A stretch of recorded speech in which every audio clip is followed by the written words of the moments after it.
शव की खोपड़ी क्यों फोड़ते हैं और शव को शमशान बांधकर क्यों ले जाते हैं? देख पापी, तेरे परिवार को देख। तेरे मरने का उनको कोई गम नहीं है, क्योंकि तू इसी के लायक था। अब तुझे इतना भयंकर दंड मिलेगा कि तू अगले 7 जन्म कोई पाप नहीं करेगा।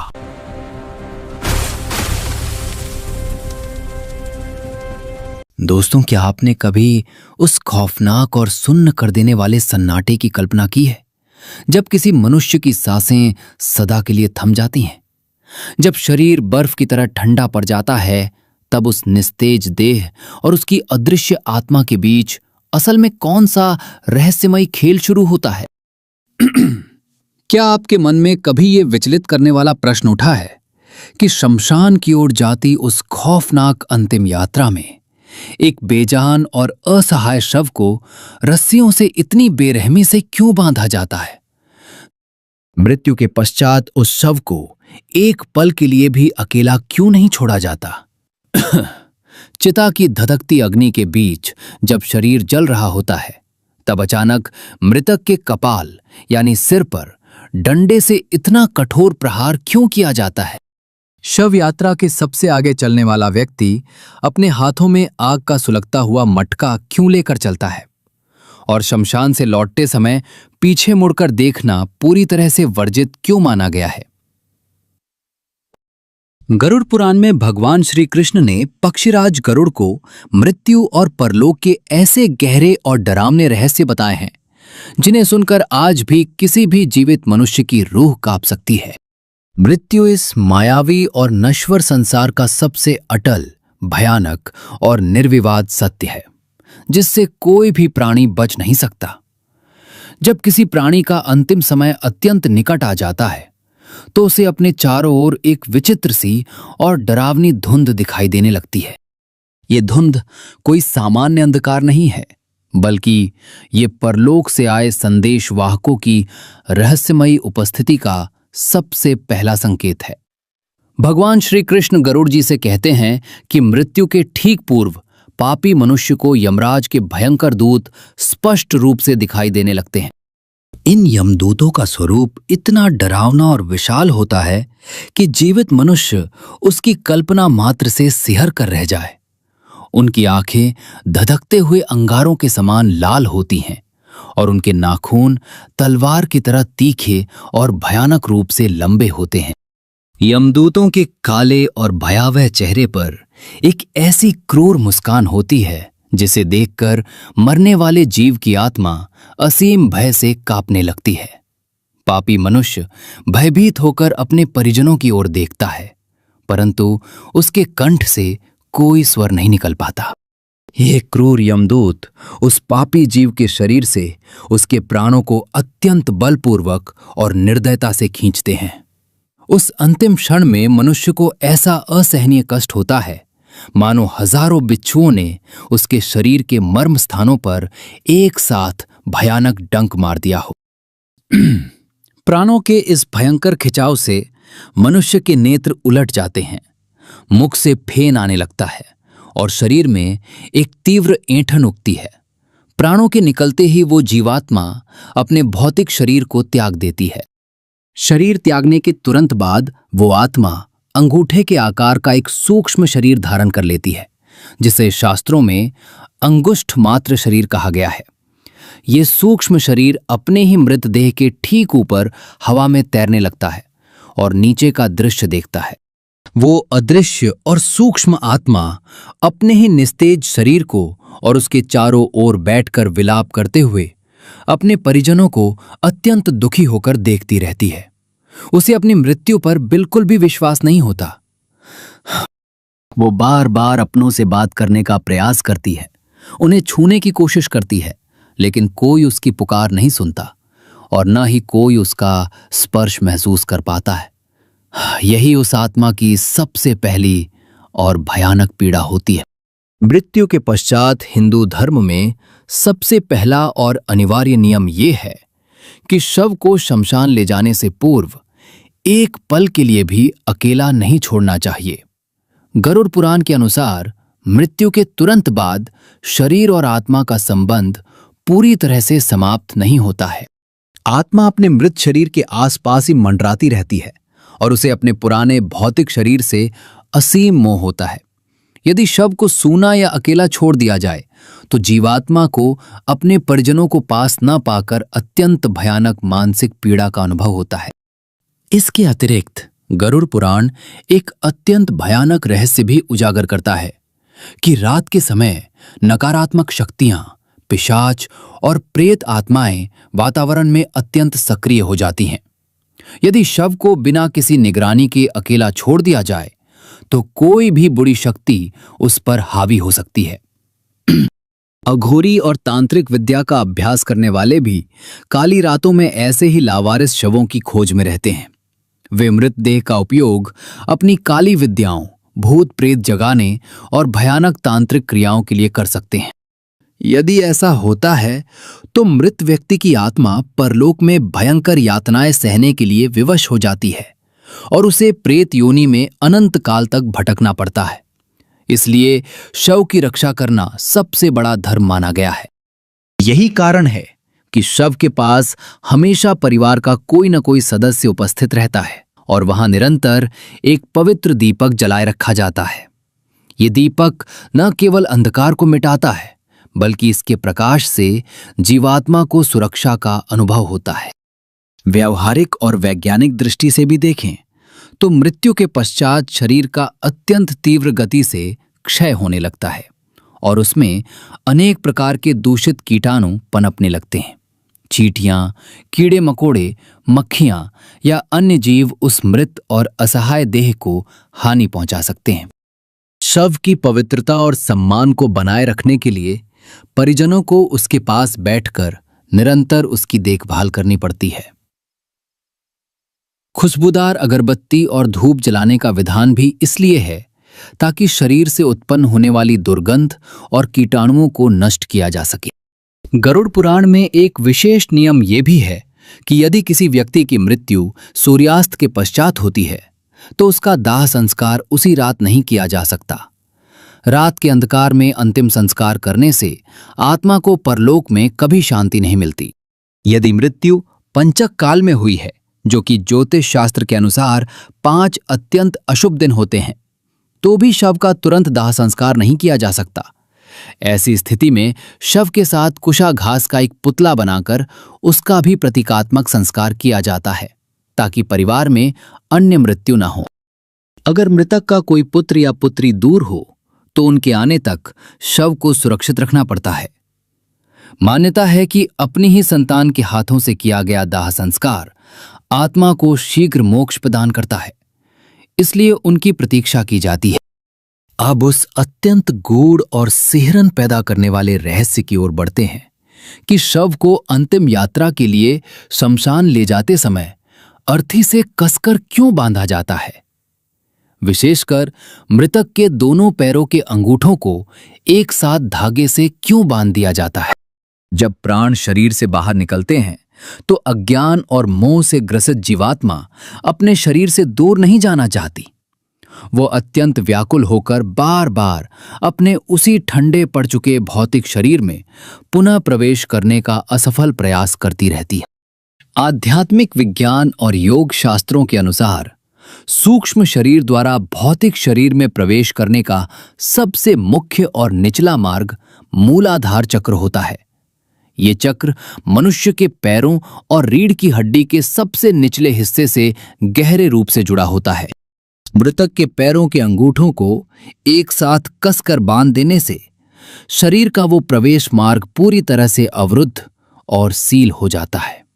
ऐसा करने से भटकती हुई आत्मा या कोई अन्य बुरी प्रेत शक्ति उस देह में दोबारा प्रवेश नहीं कर पाती।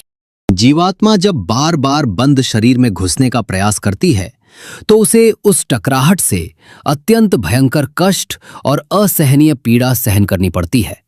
उसकी इस व्यर्थ की पीड़ा को समाप्त करने और उसे मुक्ति का मार्ग दिखाने के लिए ही अर्थी पर उसे कस कर बांध दिया जाता है। इसके साथ ही शरीर की दाहिनी और बाईं नाड़ी का संपर्क अंगूठे बांधने से आपस में जुड़कर अवरुद्ध हो जाता है। इससे शरीर की बची हुई सूक्ष्म ऊर्जा बाहर नहीं जा पाती और अनिष्ट शक्तियां उस शव पर अपना तांत्रिक नियंत्रण स्थापित नहीं कर पाती। शव को अर्थी पर रस्सियों से बांधने का एक और बड़ा रहस्य यह है कि मृत्यु के पश्चात शरीर की मांसपेशियां सिकुड़ने लगती हैं और उनमें जकड़न आ जाती है। यदि शव को न बांधा जाए तो शमशान के मार्ग में झटकों से शव अनियंत्रित होकर गिर सकता है, जो कि अत्यंत अशुभ माना जाता है। जब ये भयानक शव यात्रा शमशान की ओर प्रस्थान करती है तो उससे पूर्व घर के द्वार पर एकोदिष्ट नामक एक विशेष श्राद्ध कर्म किया जाता है। इसके पश्चात शव को स्नान कराकर उसे एक नए वस्त्र से ढक दिया जाता है। गरुड़ पुराण के अनुसार जो वस्त्र मृतक को पहनाया जाता है उसे शमशान में जाकर 2 टुकड़ों में फाड़ दिया जाता है। वस्त्र का एक आधा हिस्सा शरीर पर रखा जाता है और दूसरा आधा हिस्सा वहीं शमशान में प्रेत के लिए छोड़ दिया जाता है। शव यात्रा में आपने देखा होगा कि परिवार का कोई मुख्य सदस्य अर्थी के सबसे आगे एक मटकी में आग लेकर चलता है। क्या आपने कभी इस रहस्यमयी और सुलगती हुई मटकी के पीछे छिपे गहरे परलौकिक विज्ञान के बारे में सोचा है? प्राचीन काल के नियमों के अनुसार ये मान्यता थी कि जिस घर में व्यक्ति ने अपना पूरा जीवन व्यतीत किया है उसी घर की पवित्र अग्नि से उसका अंतिम संस्कार होना चाहिए। इसलिए घर के चूल्हे से ये अग्नि उपलों के साथ एक मटकी में रखकर शमशान ले जाई जाती थी। इसी मटकी की अग्नि से शमशान घाट पर चिता को मुखाग्नि दी जाती है। ये इस बात का प्रतीक है कि व्यक्ति अपने जीवन की अंतिम यात्रा में भी अपने घर की ऊर्जा, संस्कार और आशीर्वाद को अपने साथ परलोक ले जा रहा है। इस मटकी के संबंध में एक अन्य वैज्ञानिक और रहस्यमयी कारण यह भी है कि शमशान में शव की परिक्रमा करते समय मटकी से जल गिराया जाता है। मटकी से गिरता हुआ जल शमशान की भूमि को पवित्र करता है और चिता के चारों ओर एक अदृश्य सुरक्षा घेरा बनाता है। ये जल का घेरा ये सुनिश्चित करता है कि दाह संस्कार की अग्नि केवल उसी निर्धारित क्षेत्र में रहे और बाहर फैलकर किसी अन्य जीव को हानि न पहुंचाए। साथ ही ये घेरा बुरी शक्तियों को उस चिता की पवित्र अग्नि में प्रवेश करने से रोकता है। शव यात्रा में शामिल होने के बीजे क्या कुछ अत्यंत कठोर नियम गरुड़ पुराण में स्पष्ट किए गए हैं। जो महिलाएं गर्भवती होती हैं या जो व्यक्ति हृदय से अत्यंत भावुक और कमजोर होते हैं उन्हें शव यात्रा में जाने की मनाही होती है। शमशान में उपस्थित नकारात्मक ऊर्जा और शोक का भयंकर वातावरण कमजोर हृदय वालों और गर्भ में पल रहे शिशु पर अत्यंत गहरा और विनाशकारी प्रभाव डाल सकता है। इसलिए उन्हें इस खौफनाक दृश्य से दूर रखा जाता है। इसी प्रकार यदि कोई व्यक्ति ब्रह्मचारी है तो उसे केवल अपने माता पिता और गुरु के शव को ही कंधा देने का अधिकार है। यदि वो किसी अन्य व्यक्ति के शव को कंधा देता है तो उसका वर्षों का कठोर ब्रह्मचर्य तुरंत भंग हो जाता है। परंतु सामान्य व्यक्ति के लिए किसी शव यात्रा को देखना और मृतक को कंधा देना अत्यंत पुण्य का कार्य माना गया है। गरुड़ पुराण कहता है कि जो व्यक्ति किसी शव को कंधा देता है उसे एक बड़े यज्ञ के बराबर का पुण्य फल प्राप्त होता है। शमशान घाट में जब शव को चिता पर रखकर अग्नि दे दी जाती है तब एक अत्यंत ही कठोर, निर्मम और हृदय विदारक क्रिया संपन्न की जाती है। इस क्रिया को हिंदू धर्म में कपाल क्रिया कहा जाता है, जिसे देखकर ही रूह कांप उठती है। इस क्रिया में शव के सिर पर बांस के मोटे डंडे से प्रहार करके उस कठोर खोपड़ी को फोड़ा जाता है। यह देखना किसी भी मनुष्य के लिए अत्यंत कष्टकारी होता है, परंतु गरुड़ पुराण के अनुसार ये आत्मा की पूर्ण मुक्ति के लिए सबसे अनिवार्य चरण है। मनुष्य के प्राण शरीर के 9 द्वारों में से किसी एक द्वार से निकलते हैं, जिनमें से सिर का ऊपरी भाग यानी ब्रह्मारंध्र सबसे पवित्र और श्रेष्ठ माना गया है। कपाल क्रिया करने से ये ब्रह्मारंध्र पूरी तरह से खुल जाता है। यदि जीवात्मा का कोई भी अंश मस्तिष्क में अटका रह गया हो तो वो इस प्रहार से तुरंत मुक्त हो जाता है। इस कठोर कृत्य से जीवात्मा पूरी तरह से इस नश्वर भौतिक शरीर के मोह से कट जाती है और मोक्ष की दिशा में अग्रसर होती है। जब तक सिर पूरी तरह से जलकर भस्म नहीं हो जाता तब तक आत्मा को परलोक में नया जन्म या मोक्ष प्राप्त करने में भयंकर बाधाएं आती हैं। इसलिए इस दर्दनाक क्रिया को आत्मा की पूर्ण मुक्ति और शांति का अंतिम और सबसे रहस्यमयी द्वार माना गया है। कपाल क्रिया का एक और खौफनाक कारण अघोर विद्या और तंत्र से जुड़ा है। यदि चिता में कपाल अजल रह जाए तो तांत्रिक और अघोरी स्मशान की राख से उस अधजले कंकाल को अपनी तंत्र साधना के लिए चुरा लेते हैं। वे उस कंकाल का उपयोग भूत प्रेत जगाने, वशीकरण करने या विनाशकारी तांत्रिक सिद्धियों में करते हैं। इससे मृतक की आत्मा तांत्रिक के हाथों बंधक बन जाती है और भयंकर पीड़ा सहती है। आत्मा को ऐसे भयंकर तांत्रिक दुरुपयोग से हमेशा के लिए बचाने के लिए ही कपाल को डंडे से पूरी तरह नष्ट कर दिया जाता है, ताकि कोई भी बुरी शक्ति उस मस्तिष्क की हड्डियों का अनुचित लाभ न उठा सके। वैज्ञानिक दृष्टिकोण से भी इस क्रिया का अपना एक विशेष महत्व है। मनुष्य की खोपड़ी की हड्डी शरीर का सबसे कठोर और मजबूत हिस्सा होती है, जिसे चिता की सामान्य अग्नि में पूरी तरह भस्म होने में बहुत अधिक समय लगता है। खोपड़ी के भीतर अग्नि का दबाव बढ़ने से वो एक भयानक आवाज के साथ अनियंत्रित होकर फट भी सकती है।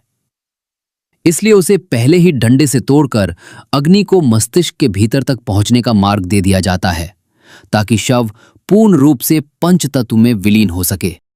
अंतिम संस्कार पूर्ण होने के पश्चात जब परिजन श्मशान से वापस लौटते हैं तो गरुड़ पुराण में एक बहुत ही सख्त और रहस्यमयी नियम बताया गया है। इस नियम के अनुसार श्मशान से लौटते समय किसी भी व्यक्ति को भूलकर भी पीछे मुड़कर नहीं देखना चाहिए। ये नियम इसलिए इतना महत्वपूर्ण है क्योंकि जब चिता जल रही होती है तब भी आत्मा उसी स्थान पर उपस्थित रहती है और अपने परिजनों को जाते हुए अत्यंत दुख से देखती है। यदि परिजन मोहवश पीछे मुड़कर देखते हैं तो आत्मा का मोह कभी भंग नहीं हो पाता। परिजनों की उस करुण दृष्टि से बंधकर आत्मा पुनः उनके पीछे पीछे घर की ओर लौट आती है और प्रेत योनि में भटकने लगती है। पीछे न मुड़कर देखने से आत्मा को ये कठोर परंतु सत्य संदेश मिलता है कि अब उसका इस संसार और इस परिवार से कोई लौकिक नाता नहीं रहा। ये निर्मम कृत्य आत्मा को सांसारिक मोह त्याग कर अपनी आगे की रहस्यमयी परलोक यात्रा के लिए विवश करता है। इसलिए पीछे मुड़कर देखना न केवल अशुभ है बल्कि ये मृतक की परलौकिक शांति में सबसे बड़ी बाधा है। शमशान से घर लौटने के पश्चात घर में सीधे प्रवेश नहीं किया जाता। घर के द्वार पर नीम की कड़वी पत्तियां या तीखी मिर्च दांतों से चबाकर थूक दी जाती है और हाथ पैरों को शुद्ध जल से धोया जाता है। इसके पश्चात लोहा, जल, अग्नि और पत्थर का स्पर्श करके ही घर के भीतर कदम रखा जाता है। ये क्रिया मृत्यु के शोक की कड़वाहट को त्यागने, भावनाओं को पत्थर के समान मजबूत करने और शमशान की नकारात्मक ऊर्जा को घर के बाहर ही नष्ट कर देने का प्रतीक है। शवदाह करने वाले मुख्य व्यक्ति को कुछ दिनों तक शमशान और अन्य अपवित्र स्थानों से दूर रहना चाहिए, क्योंकि चिता की अग्नि देने वाले व्यक्ति का शरीर अत्यंत संवेदनशील हो जाता है और अनिष्ट शक्तियां उसे बहुत ही सरलता से अपना शिकार बना सकती हैं। शास्त्रों के अनुसार अस्थियों का संचयन मृत्यु के तीसरे या चौथे दिन किया जाना चाहिए। चिता की अग्नि से अस्थियों में आकाश और तेज तत्व की ऊर्जा समाहित हो जाती है, जो मृत आत्मा को कुछ दिनों तक सुरक्षा कवच प्रदान करती है। परंतु समय बीतने के साथ ही ऊर्जा क्षीण होने लगती है और अनिष्ट शक्तियां उन अस्थियों पर अपना अधिकार जमा सकती हैं। इसलिए अस्थियों को समय पर एकत्र करके पवित्र गंगा या अन्य नदियों में प्रवाहित कर देना चाहिए। मृत्यु के बाद अंतिम संस्कार हो जाने का ये अर्थ कदापि नहीं है कि जीवात्मा तुरंत स्वर्ग या नरक चली जाती है। गरुड़ पुराण के अनुसार मृत्यु के पश्चात आत्मा पूरे 13 दिनों तक अपने ही घर के आसपास भटकती और रोती रहती है। इन 13 दिनों में परिजनों द्वारा जो पिंडदान और तर्पण किया जाता है, उसी से उस अदृश्य सूक्ष्म शरीर को बल और पोषण प्राप्त होता है। यदि परिवार के लोग ये पिंडदान न करें तो आत्मा भूखी प्यासी तड़पती है और प्रेत योनि में अनंत काल तक भटकने के लिए विवश हो जाती है। पिंडदान की इस रहस्यमयी प्रक्रिया में अत्यंत गूढ़ विज्ञान छिपा है। मृत्यु के पश्चात पहले दिन के पिंडदान से उस जीवात्मा का नया सिर बनता है। दूसरे दिन के पिंडदान से गर्दन और कंधे का निर्माण होता है। तीसरे दिन हृदय, चौथे दिन पीठ, पांचवें दिन नाभि और छठे दिन कमर का निर्माण होता है। इस प्रकार 10वें दिन तक आत्मा को एक पूरा नया यातना शरीर प्राप्त होता है, जो उसे यमलोक की भयंकर यात्रा के लिए तैयार करता है। 11वें और 12वें दिन वो प्रेत शरीर भोजन कर शक्ति संचय करता है। 13वें दिन के पश्चात यमदूत एक बार फिर से पृथ्वी पर आते हैं और उस जीवात्मा को मोटे पाश में बांधकर यमलोक के उस भयानक मार्ग पर घसीटते हुए ले जाते हैं। ये परलोक की यात्रा अत्यंत ही कष्टदायक, लंबी और अंधकारमय होती है। गरुड़ पुराण में वर्णित ये यम मार्ग कोई साधारण मार्ग नहीं है, बल्कि ये यात्रा पूरे 348 दिनों तक निरंतर चलती है। इस पूरे 1 वर्ष की यात्रा में जीवात्मा को न तो पीने के लिए एक बूंद जल मिलता है और न ही विश्राम करने के लिए कहीं छाया नसीब होती है। उसे केवल वही भोजन प्राप्त होता है जो उसके परिजन पृथ्वी पर उसके निमित्त मासिक श्राद्ध में देते हैं। आत्मा को यमलोक के मुख्य द्वार तक पहुंचने के लिए पूरे 16 भयानक नगरों को पैदल पार करना पड़ता है। इन नगरों के नाम सौम्यपुर, शौरीपुर, नागेंद्र भवन, गंधर्वपुर, क्रौंचपुर, क्रूरपुर, विचित्र भवन, बहवापद, दुखद, नानाक्रंदपुर, सुतप्त भवन, रौद्रपुर, पयोवर्षण, शीताढ्य और बहुभीति हैं। इन 16 नगरों में से प्रत्येक नगर में आत्मा को उसके पापों के अनुसार अलग अलग प्रकार की भयंकर यातनाएं झेलनी पड़ती हैं। पहले नगर सौम्यपुर में आत्मा को क्षण भर का विश्राम मिलता है, जहां वो अपने परिवार और सुखों को याद करके फूट फूट कर रोती है। परंतु यमदूत उसे कोड़े मारते हुए कहते हैं कि तेरा धन, तेरी पत्नी और तेरे मित्र अब कहाँ गए? अब तुझे अपने कर्मों का फल अकेले ही भोगना होगा। इसके बाद क्रूरपुर में उसे खूंखार कुत्तों और जंगली जानवरों का सामना करना पड़ता है। कहीं आत्मा को भयंकर शीप का सामना करना पड़ता है, तो सुतप्त भवन जैसे नगरों में धरती इतनी गर्म होती है कि उसके पैर जलने लगते हैं। पयोवर्षण नगर में आकाश से आग और नुकीले पत्थरों की वर्षा होती है, जिससे आत्मा लहूलुहान हो जाती है। इस भयावह मार्ग के ठीक बीच में एक अत्यंत ही खौफनाक और विशाल नदी बहती है, जिसे वैतरणी नदी कहा जाता है। ये वैतरणी नदी यमलोक की सबसे भयानक बाधा है, जिसे देखकर ही पापी आत्माएं भय से कांपकर चीखने लगती हैं।